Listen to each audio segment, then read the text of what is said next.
I built a voice agent that sits on websites. The first real change I made after watching strangers use it was to put text back on the screen. Amazon's Alexa lost more than $25 billion learning that same lesson. I want to tell you what actually failed in the last voice cycle because I think there is a misconception.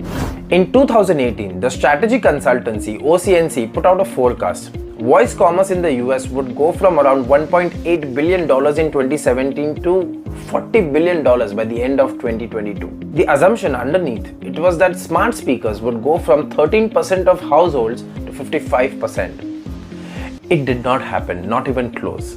By 2022, internal documents showed Amazon's devices division had lost more than $25 billion between 17 and 21, and the reported reason was almost funny. People were using their assistants for weather, music, and for setting timers. They were not buying anything. So the industry drew its conclusion. Voice failed. People say it to me now when I tell them what I built.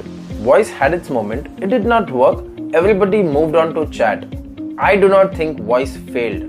I think we put it in a box with no screen and then we blamed the modality. I found that on a much smaller scale, with a smaller budget, by accident, watching one person use something I had just built. Here is what I shipped first. An orb, small, sits in the corner of the website. You click it, you talk to it, and it answers you out loud using that business's own content. No typing, no menu, no form. I put it on my own website and I watched people use it and their behavior.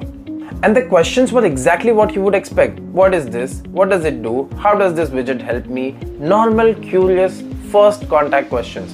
But the behavior was not what I expected. People would ask, they would get an answer, and then they would just sit there. There was this pause. A kind of hesitation before the second question that I could not explain at first because the answer had been correct. It took me a while to understand what I was looking at. They were not struggling to hear it. They had nothing to check it against. A spoken answer arrives and then it's gone. There is no way to look at it the second time. So I tweaked it a bit. I put a live transcript on the widget. Both sides of the conversation, the visitor and the agent, appearing on screen in real time as it happens. And the hesitation went away. And here is the line I keep coming back to.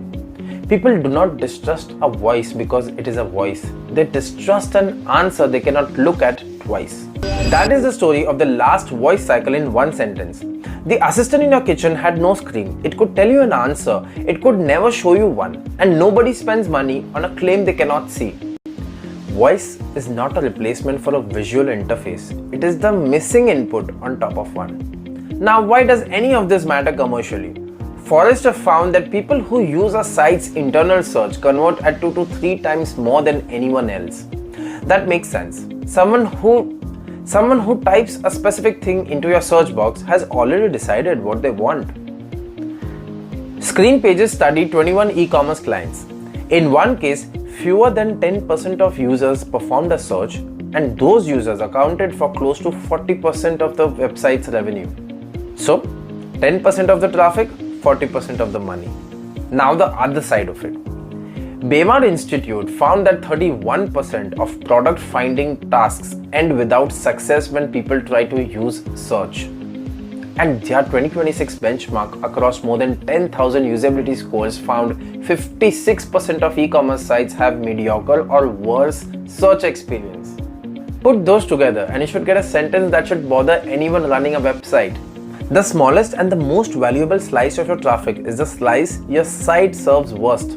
The people who ask are the people who buy, and asking is the most broken thing on most websites.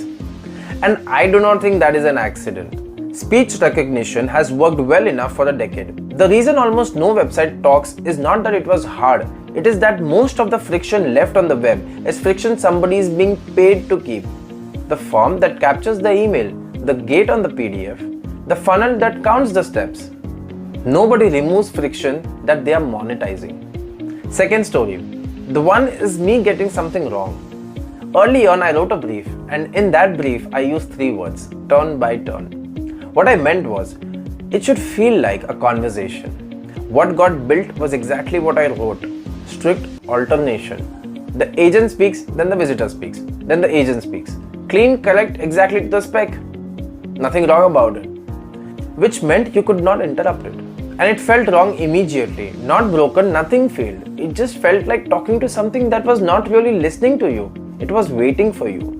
It took me a while to work out why, and the answer is in a paper from 2009. Hear me out, this is quite interesting. Stivers and colleagues published in the Proceedings of the National Academy of Sciences studied 10 languages. Small indigenous communities, major world languages spread across the planet. And they found the same pattern everywhere. People avoid talking over each other and they minimize the silence between turns. The most common gap between one person finishing and the next person starting sits between 0 and 200 milliseconds. Now here is the part that stunned me. Laboratory work suggests a human being cannot plan and launch a sentence in under 300 milliseconds.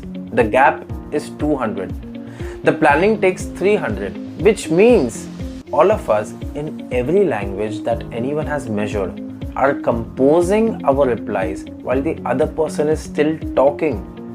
We are actually not taking turns. We are overlapping constantly and we have never noticed it. I wrote 3 words in a brief and I built that one thing that human conversation never does. And this is the interesting part. Every serious lab in this category is now spending very large amounts of money to escape exactly what I accidentally specified. Listening and speaking at the same time is the entire frontier right now. Which tells you the bar was never speed. The bar is whether the thing is willing to be interrupted. So, 2 build decisions. Show the answer, let yourself be interrupted. Neither of them is about the voice. And I think that is the thing people keep missing. A talking website is not the destination. It is the first obvious place to put this. Asking is how human beings have always got answers. From the first person who ever knew something that someone else needed, the website is the last surface that still will not let you do it. Every interface we have built in 30 years has asked people to learn how to find things. Menus, filters, search boxes, pages, forms. We taught a few billion people how to hunt because the machine could not listen. But now that constraint is gone. Almost nobody has updated the building yet. It is live on my website if you want to talk to it. Go to askworks.com. And if you want one on yours, the waitlist is open. See you.